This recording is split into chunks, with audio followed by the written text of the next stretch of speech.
सुनो पति देव, अगर तुमने अपना बड़ा पुत्र अपनी गोद में उठा लिया है तो छोटा पुत्र को हम नहीं बेच सकते, क्योंकि छोटा पुत्र अगर हमने बेच दिया तो हम जिंदा नहीं रहेंगे। और जो यह गति बीच वाले पुत्र सुनाशेष ने देखी, नेत्रों में आंसू आ गए और जवाब दिया, ये क्या हुआ, ये क्या हुआ। आज से पहले मैं अपने मन में यह विचार किया करता था कि मेरे माँ मुझसे प्रेम करती है, मेरे पिताजी मुझसे प्रेम किया करते हैं, लेकिन आज सबका खुलासा हुआ है। मेरे पिताजी ने मेरे बड़े भैया को अपनी गोद में बिठा लिया, छोटे भैया को माँ तुमने अपनी गोद में रख लिया। एक बात बताओ भैया, अपने पिताजी से बोला, अरे बड़ो भ्रातर तुमको है प्यारो, छोटो माया खिन को है तारो।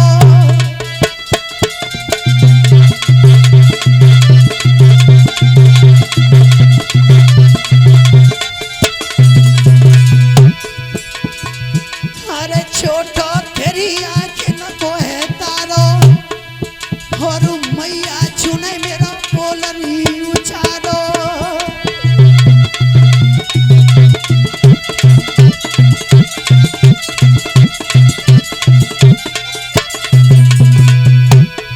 जवाब दिया है माँ, बड़े भैया को पिताजी ने अपनी गोद में उठा लिया, छोटे भैया को तूने अपनी गोद में रख लिया। एक बात बता दे भैया, हम कऊ को प्यारे नहीं। छोटे भैया को जब तूने जन्म दिया तब तेरे उधर से दर्द हुआ, बड़े भैया को जब तूने जन्म दिया तब तेरे उधर से दर्द हुआ। एक बात बता दे भैया, अरे जात न मात को किसी जायो, अरे का जननी तेरे दर्द नहीं आयो।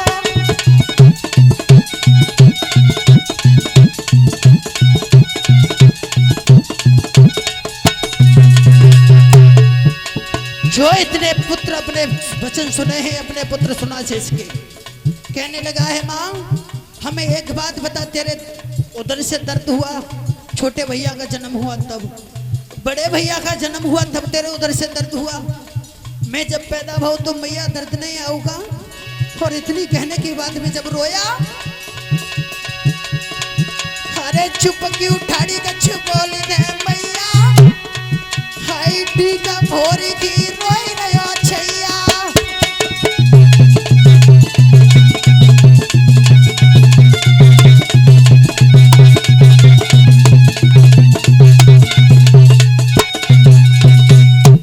भक्तजन नाना प्रकार से जब रोने लगा है तो जवाब दिया है, लाला आज मेरी मति पे इतने पत्थरा पड़ गई, तेरा नाम लेने वाली थी लेकिन तेरा नाम भूल गई।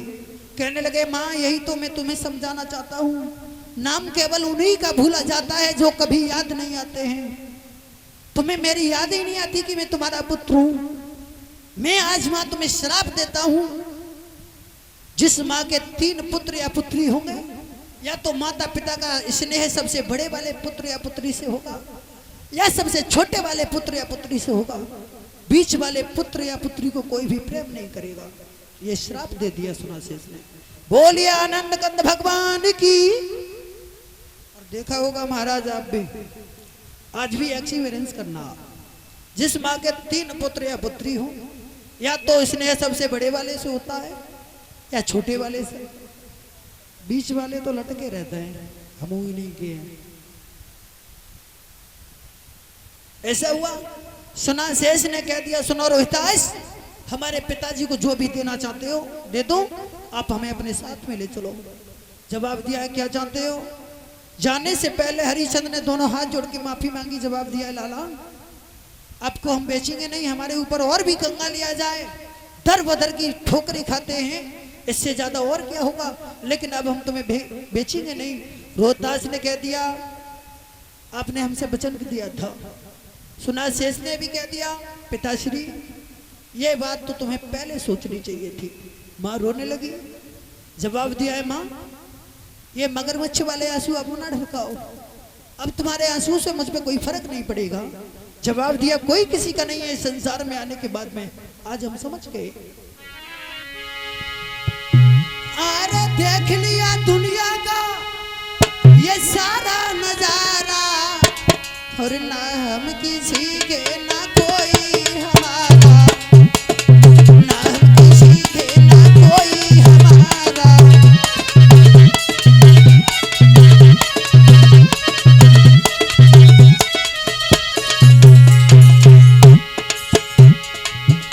अरे मतलब से भैया भैया पुकारे,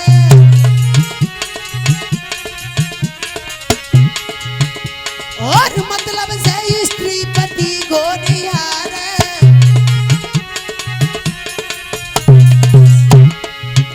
अरे मतलब का है ये संसार सारा, ना हम किसी के ना कोई हमारा, ना हम किसी के ना कोई हमारा।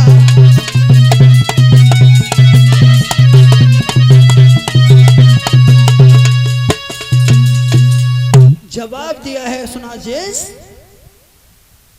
चलो हमारे साथ में 100 गायें अजीग्रत ब्राह्मण को देने के बाद में रोहितास अपने साथ में उस सुनाजेस को लेकर के चल दिए। रास्ता में विश्वामित्र ब्राह्मण से भेंट हो गई। एक बात और बताते चले, ये विश्वामित्र ब्राह्मण जो थे अजीग्रत ब्राह्मण के सगे बहनों ही थे। जब अपने भांजे को देखा है, सुनाजेस को अपने भांजे को जब देखा है रोहितास के साथ में जाते हुए तो पहचान लिया और जवाब दिया, कहाँ ले जा रहे हो इसे, कहाँ ले जा रहे हो? तो जवाब दिया, इसे अपने साथ में ले जा रहे हैं, वरुण देव का यज्ञ करेंगे, उसे काट करके चढ़ाएंगे, मुफ्त में नहीं लाए हैं।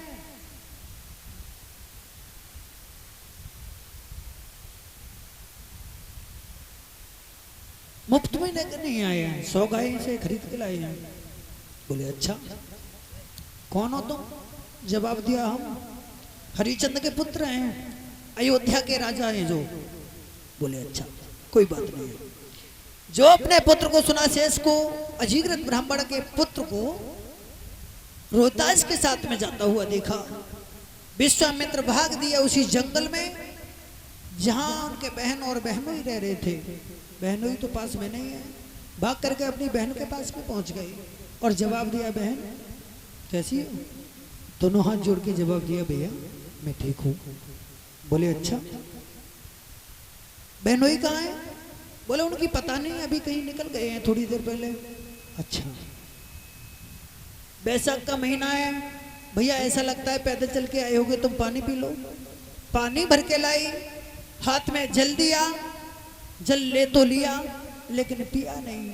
एक बात कही है बहन, प्यास भी लगी है, पानी भी पीऊंगा, लेकिन एक बात बता, ये 2 भांजे मेरे दिखाई दे रहे हैं, तीसरा वाला कहाँ है? उसको मेरे पास में बुला, उसी के हाथ से पानी पीऊंगा मैं। जो विश्वामित्र ने इतनी बात सुनी तो रोने लगे, विश्वामित्र की बहन रोने लगी। और जब रोई, जवाब दिया, भैया हमारे पुत्र को हरिश्चंद्र का पुत्र रोहितास खरीद के ले गया है। जवाब दिया, अच्छा, इतना बड़ा पैसे वाला हो गया वो, इतना बड़ा धनवान हो गया जो हमारे पुत्र को बेचने लगा, खरीदने लगा। पानी पिलाना चाहती हो ना तुम हमें? पानी तो मैं पीऊंगा, लेकिन सुन, पानी पीऊंगा कौन से दिन? बोले ही विश्वामित्र, अरे मैं पानी नहीं पी पाऊं,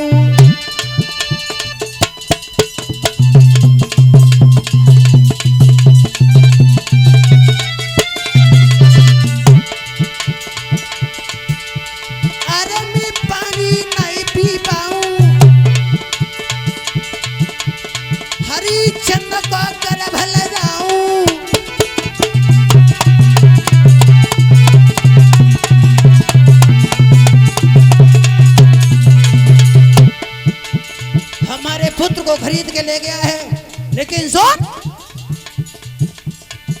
अरे मेला खुनबा पे लगवाऊं, ठाड़ो काशी में बिकवाऊं,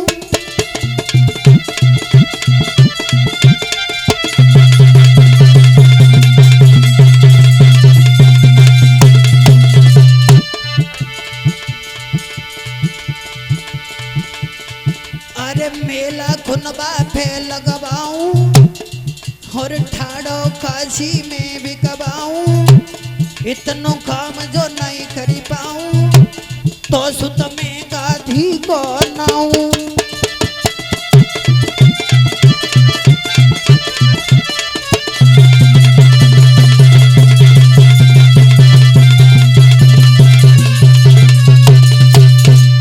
जवाब दिया है, सुनो पानी तो मैं पीऊंगा, लेकिन हरिचंद के पूरे खानदान को ले जाकर के काशी के बीच चौराहे पे नहीं बिकवा दिया। मेरा नाम गाधी का पुत्र विश्वामित्र मत कहना। चले विश्वामित्र क्रोध में आने के बाद में अपनी बहन से ये प्रण कर दिया, वचन दे दिया अपने भांजे को बचाऊंगा।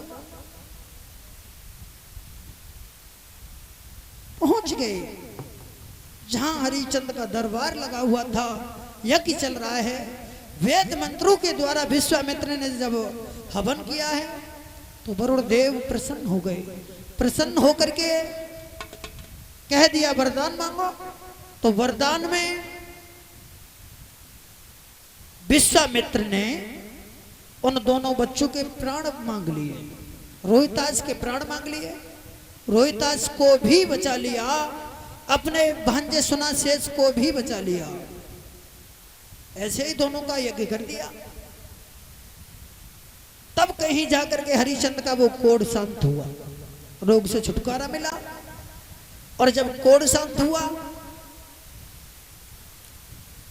जब पुत्र बच गया, तो उसी खुशी में महाराज हरिचंद ने अपने आंगन में दान किया।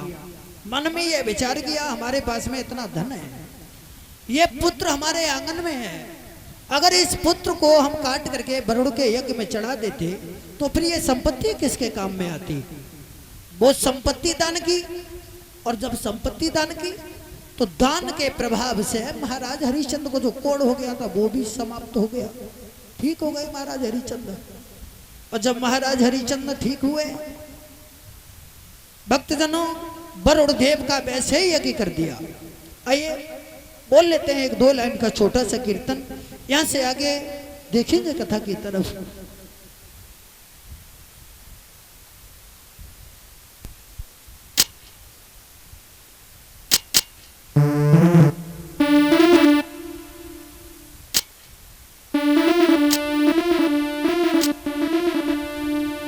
सभी ताली बजाते हुए बोले,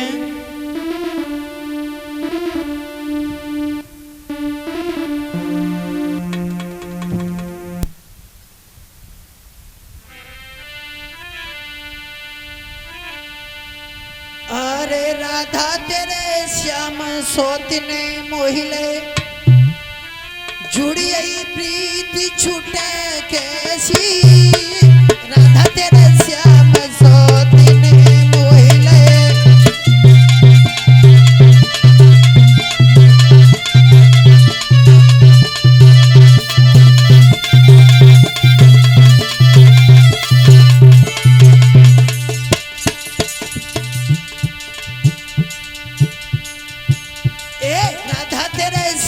सोतिने मोहिले, जुड़ी आई प्रीति छूटे कैसी। राधा तेरे श्याम,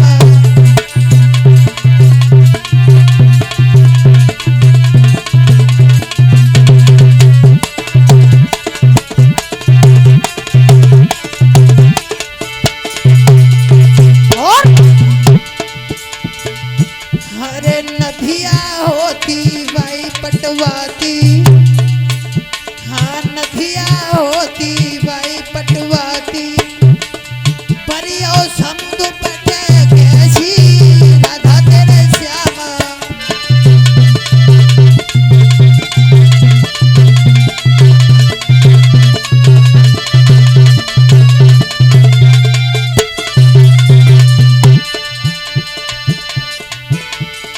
और ए राधा तेरे श्याम सोतिने मोहिले, जुड़ी आई प्रीति छूटे कैसी।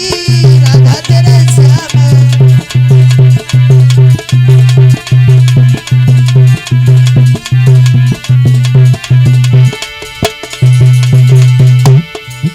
हरे चिट्ठिया होती भाई बचवाती, पहुंचवाती, परियों करम बचे कैसी चिट्ठियां होती।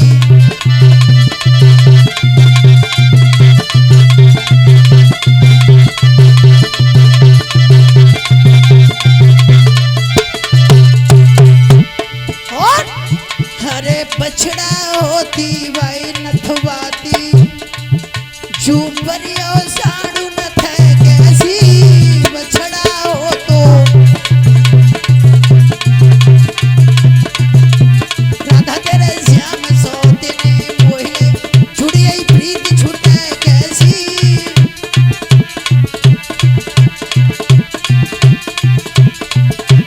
और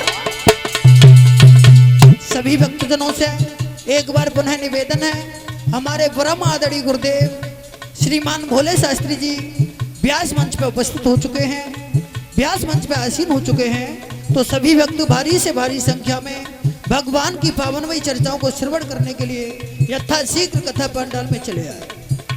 बोलेंगे ताली बजाते हुए,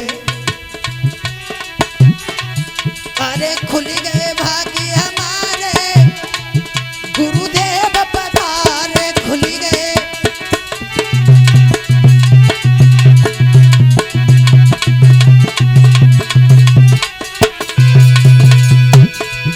अरे तुम तो गुरुजी मेरे चन्नाई हो रे सूरज,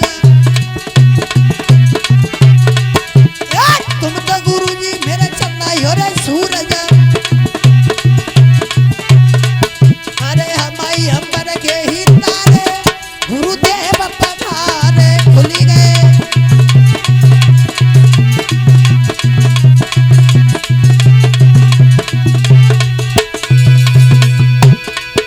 अरे तुम तो गुरुजी मेरे गंगाई हो री यमुना, हाँ तुम तो गुरुजी मेरे गंगाई हो री यमुना। अरे हम ही नदी नवाले गुरुदेव पधारे, हम ही।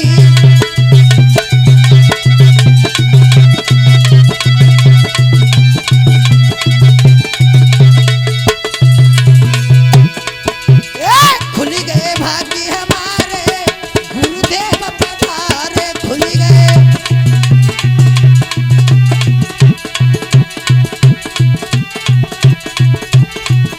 बोलिए आनंद कंद भगवान की, सतगुरुदेव भगवान की, श्रीमद् भागवत महापुराण की।